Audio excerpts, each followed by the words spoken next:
Chegamos hoje no 5º capítulo do segundo portão de Nefesh HaChaim e hoje a gente tem algo extremamente interessante, muito interessante para estudar, algo muito interessante e algo muito importante, duas coisas aqui que a gente vai tirar do nosso capítulo. O muito interessante é qual é a medida de Akadosh Baruch Hu, qual é a altura dele, qual o tamanho dos braços dele, será que a barba dele é comprida ou não muito? Isso a gente vai ver um livro chamado Shiur Komah, que é trazido aqui no Nefesh HaChaim, muito interessante, e o significado por trás dele. Também é um livro bem controverso, a gente já vai lidar com esse assunto. E o segundo lado é a compreensão de qual é a relação de Akadosh Baruch Hu com o mundo. Como a gente tem que ver Akadosh Baruch Hu, a conexão dele com o mundo? Aqui a gente vai trazer duas formas de analisar isso, a forma que o Nefesh HaChaim traz para a gente e as consequências dessa visão diferente. Então, vamos lá. Até agora, nos primeiros prakim desse segundo portão, o Nefesh HaChaim explicou o conceito da brachá. Qual a ideia da palavra Baruch, o que a palavra Baruch vem criar, o Atah Hashem Elokeinu Melech Haolam, que está em segunda e terceira pessoa, o que esses conceitos ligados à brachá vêm criar dentro de cada um de nós quando fazemos brachá. Agora a gente vai seguir um pouquinho mais para frente, seguindo com relação à tefilá, a reza em si. O que a reza produz? O que a reza cria? De onde vem a força da reza de realmente mudar a metziut, mudar a nossa realidade? Porque quando eu rezo por alguma coisa, isso pode vir a acontecer? E o que acontece se eu não preciso de nada? Minha vida está boa, está tranquila, não preciso rezar. A reza, será que é opcional? Será que a reza só existe porque a gente tem alguma coisa faltando? Ou seja, pareceria, a priori, que a Kadosh Baruch Hu criou a tefilá, justamente porque o mundo não é perfeito. Mas se o mundo fosse perfeito, se nossa vida fosse ótima, não precisaríamos rezar. Se a reza é um pedido, essa é a função dela. Eu preciso pedir coisas para Kadosh Baruch Hu, se eu não tenho nada faltando, eu não preciso pedir. Ou seja, Milechatchila, Deus criou um mundo defeituoso, no qual a gente precisa pedir pelas coisas. Será que é isso? Será que essa é a função da tefilá? Isso daqui vai dar para tefilá um gostinho amargo? Vai dar para tefilá um gostinho de que, olha, então, eu tenho um monte de problemas e Deus quer que eu peça para ele, então vamos lá, vou pedir. Será que é isso? Será que não é isso? É o que a gente vai ver hoje, Bezat Hashem. Vamos começar com a relação, com um lado interessante, com relação à questão desse livro chamado Shiur Komah. Isso aparece em alguns midrashim, mas principalmente nesse livro. Esse é um dos livros de Kabbalah do Aron Asfarim, da Biblioteca Judaica, um livro chamado Shiur Komah. A priori, ele foi escrito por Rabbi Akiva e Rabbi Ishmael, lá para o século 1, 2, mais ou menos, há quase 2000 anos atrás. Rabbi Akiva e Rabbi Ishmael foram dois dos grandes Mekubalim, que a gente encontra eles, histórias deles na Gemara. Esse livro, ele traz questões, é um livro bem curtinho, são só 2 capítulos, ele faz parte de um livro maior, que ele traz lá coisas muito interessantes. Rabbi Ishmael fala, olha, eu prometo, eu sou aqui, posso garantir que meu nome em nome de Rabbi Akiva, que quem souber o que está escrito nesse livro, quem entendeu o que está escrito nesse livro, ele tem o Olam Haba. Sem dúvida que essa pessoa tem o Olam Haba. E ele conta lá qual o tamanho do pé de Akadosh Baruch Hu, qual é a altura do pé, qual é a altura da batata da perna, da coxa, qual o tamanho do pescoço de Akadosh Baruch Hu, das orelhas, da cabeça, dos olhos, e qual é o nome do olho direito de Akadosh Baruch Hu e o nome do olho esquerdo de Akadosh Baruch Hu. Aliás, esses nomes têm 10 nomes, alguns nomes. E ele fala qual o tamanho da barba do rosto de Akadosh Baruch Hu. A barba lá, só para a gente entender, ter aqui uma noção dos tamanhos que são trazidos lá, a barba de Akadosh Baruch Hu, de acordo com o Rabbi Ishmael, tem 46 mil quilômetros. Desculpa, 46 mil quilômetros. Barba para dar e vender, certo? Dá para fazer... O que é isso? O que esse livro vem contar para a gente? Um livro extremamente interessante e extremamente problemático, digamos assim. O Rambam, no Moreh Nevuchim, ele trata um pouquinho desse livro, e ele tenta explicar qual a conexão, qual a ideia por trás desse livro, mas nas tshuvot do Rambam, uma carta que ele escreve, ele fala que esse livro é completamente errado, e tem mitzvah de queimar e destruir toda a cópia que existe desse livro. Assim o Rambam traz. O Rambam vem e fala que, olha, esse livro com certeza não foi escrito por Rabbi Ishmael e por Rabbi Akiva, esse livro com certeza é problemático, quem escreveu ele é alguém que vivia no mundo da lua, não sei, é alguém com certeza com ideias erradas, esse livro tem mitzvah de queimar e destruir qualquer cópia que você encontrar. Já outros Rishonim falam que não. O livro com certeza está se tratando aqui de metáfora, certo? Deus não é um ser gigante que se encontra em algum lugar do universo, certo? O universo é bem grande. tem lugar, digamos assim, para um ser desses, mas os mefarshim falam, não, com certeza a ideia do livro não é falar qual é realmente a altura de Akadosh Baruch Hu, a ideia do livro é passar, transmitir ideias de forma metafórica, e é difícil entender, com certeza é difícil entender, tem muitas coisas em Hazal, nos nossos sábios, que é difícil entender, mas com um pouquinho de esforço a gente consegue. Às vezes, no primeiro momento, na situação que a gente se encontra hoje, no nosso momento presente, a gente não consegue, mas quando o tempo vai passando, a gente vai evoluindo, a gente vai crescendo, tem coisas antigas que a gente começa a entender melhor.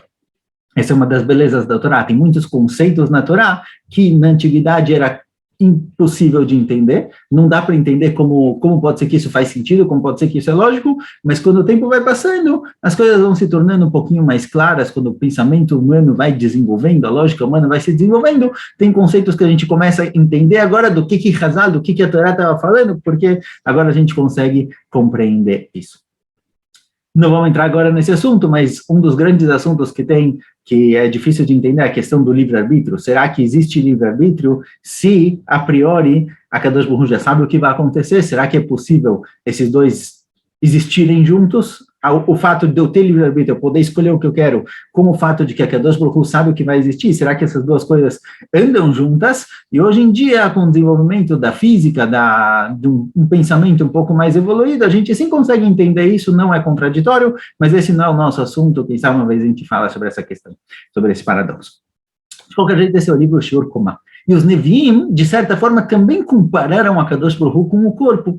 Um desses psukim, que lá atrás a gente explicou de forma um pouco diferente, fala pra gente, Vel dmuta kise dmut ki Adam. Um dos psukim que a gente encontra no livro de Ezequiel fala que quando Ezequiel estava vendo a carruagem divina, ele viu sentado na carruagem divina alguém com a aparência de um ser humano. Lá atrás, no primeiro shar, a gente explicou que esse ser humano é Knesset Israel, lá é a fonte da nossa Neshama, mas a priori, está escrito aqui no Sefer Ezequiel que, liderando a carruagem divina, se encontra Kadosh Baruch Hu com a aparência de um ser humano. Então, Nefesh HaChaim traz isso, traz essas questões. O que isso quer dizer? O que isso significa para a gente? Aqui a gente passa para a parte importante desse nosso pérec. Nefesh HaChaim fala o seguinte, aparece na Gemara de Masechet Brachot o seguinte, Anei Hamishah Barchi Nafshi Keneged Mi Amaram David, Lo Amaram Keneged Kadosh Baruch Hu Keneged Neshama, Ma Kadosh Baruch Hu Maleh Kol Olam, Af Neshama Melech Kol Aguf. David HaMelech, no Sefer Teilim, 5 vezes ele fala Barchi Nafshi et Hashem. David HaMelech, nos salmos deles, nos prakim de Teilim, muitas vezes ele louva Kadosh Baruch Hu, porém em 5 salmos específicos ele fala Barechi Nafshi et Hashem. Ele pede que a nefesh dele, a personalidade dele, a Neshama, aqui no caso, não vamos entrar em nefesh roch Neshama, nefesh aqui significa a alma dele, David HaMelech pede que a alma dele louve a Kadosh Baruch Hu. Agora, por que justamente a alma? Porque David HaMelech focou justamente na questão da alma. Então fala agora o seguinte, que o Sheva, o louvor de David HaMelech aqui em questão é o seguinte, do mesmo jeito que a Kadosh Baruch Hu, ele malekol haolam, ele dá vida, ele está conectado com o mundo inteiro, assim também a Neshama, ela dá vida para o corpo inteiro. Igual a Neshama, ela engloba o corpo inteiro da pessoa, toda a nossa existência, assim também a Kadosh Baruch Hu engloba todo mundo. E aqui, mais para frente, no próximo pera que a gente vai entender a conexão disso com a Tefilá, mas de qualquer jeito aqui, o Nefesh HaChaim traz um conceito extremamente importante, que talvez é o Aleph Bet, teria que ser o começo do judaísmo. A primeira aula de judaísmo deveria começar dessa forma, mas já que é um conceito um pouco abstrato, um pouco difícil de entender, muitas vezes a gente acaba pulando essa etapa, e se a gente não volta, isso daqui é extremamente problemático. Por quê? Qual é o Yachas? Qual é a relação de Akadosh Baruch Hu com o mundo? Ou seja, se eu parar para te perguntar, se perguntar para qualquer pessoa, o que é Deus? Quem é Deus? Qual a sua visão de Deus? Quando você está rezando perante Deus, o que você imagina? O que passa pela sua cabeça? Vamos deixar a religião de lado e pensar, não, Deus não tem forma. O que passa na sua cabeça? Se você tivesse que definir assim, numa frase, quem é Deus, o que você diria? Aqui, a maioria das pessoas diria o seguinte, olha, Deus é um ser corpóreo ou não corpóreo, que se encontra em algum lugar da existência, física ou não física, metafísica, o que seja, mas um ser exterior à nossa existência, que controla tudo, que vê tudo, que ouve tudo, que sabe tudo o que está acontecendo. E se nós fizermos algo errado, ele vai nos castigar, e se fizermos coisas certas, ele vai nos recompensar. Ou seja, Deus é algum ser, do jeito que for, ser que se encontra longe da nossa existência, longe de nós, controlando tudo que está acontecendo. Piedoso, bondoso, a característica que você quiser. Mas essa é a definição, um ser externo à nossa existência que controla o que está acontecendo. Essa é a Gemara em Masechet Berachot, Nefesh HaChaim. E assim o Rav Kook também começa o livro dele, Orot HaTchiyah, falam que essa compreensão é problemática.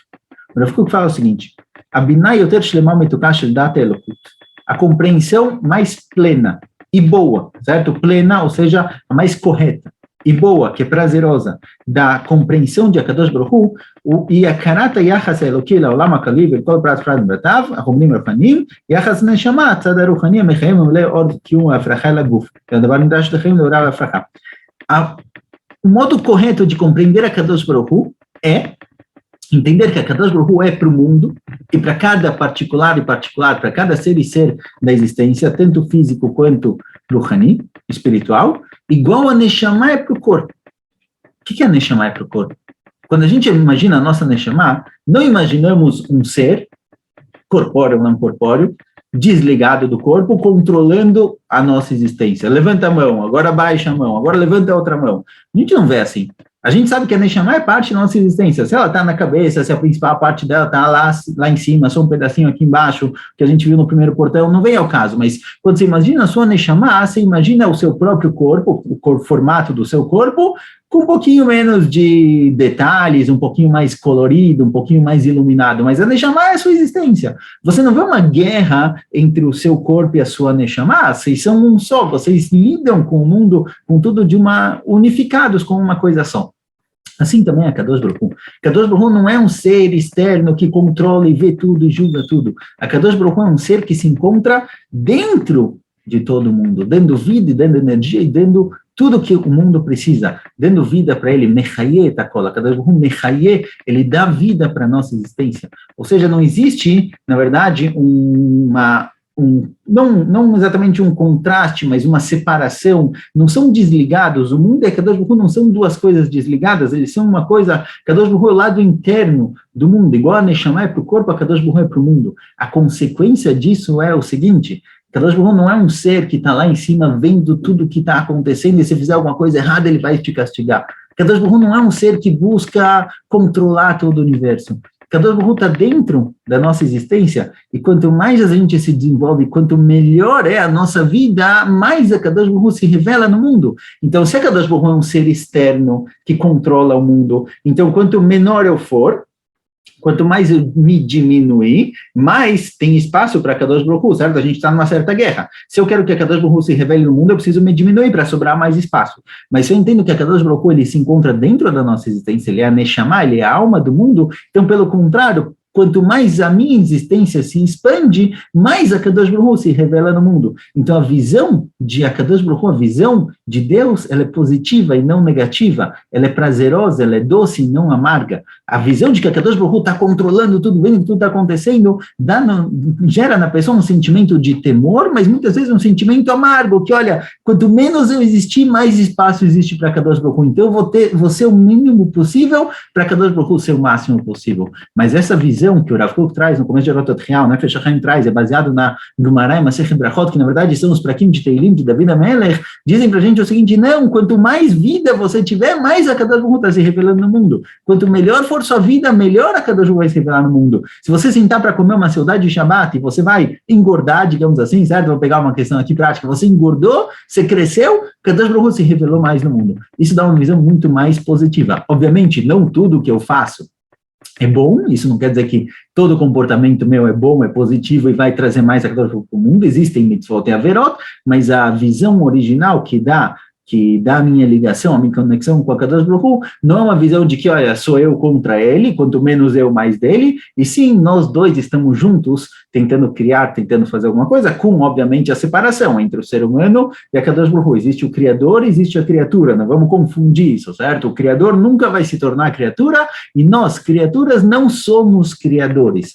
mas a Akadosh Baruch Hu, ele se encontra dentro de nós, expandindo. Quanto mais a gente se expande, quanto melhor for a nossa vida, melhor é a revelação divina de Akadosh Baruch Hu. E essa é uma das ideias principais da Geulah. Por isso, Rav Kook traz isso no começo de Orot HaTchiyah, que fala sobre a Geulah, sobre a ressurreição do povo judeu. Quanto mais Am Yisrael tiver criando e produzindo em Eretz Israel, construindo um país melhor, mais forte, mais firme, com bases mais fortes, mais fundamentado, maior vai ser a revelação divina de através do mundo. Então, existe aqui a necessidade de sim estar crescendo e produzindo e não buscar se diminuir. Bom, essa é uma questão importante. Tá deixando no próximo pere que a gente vai ver o que isso daqui tem a ver com a Tefilá. Porque onde entra a Tefilá em toda essa questão. Tá deixando no segundo em breve. Até mais.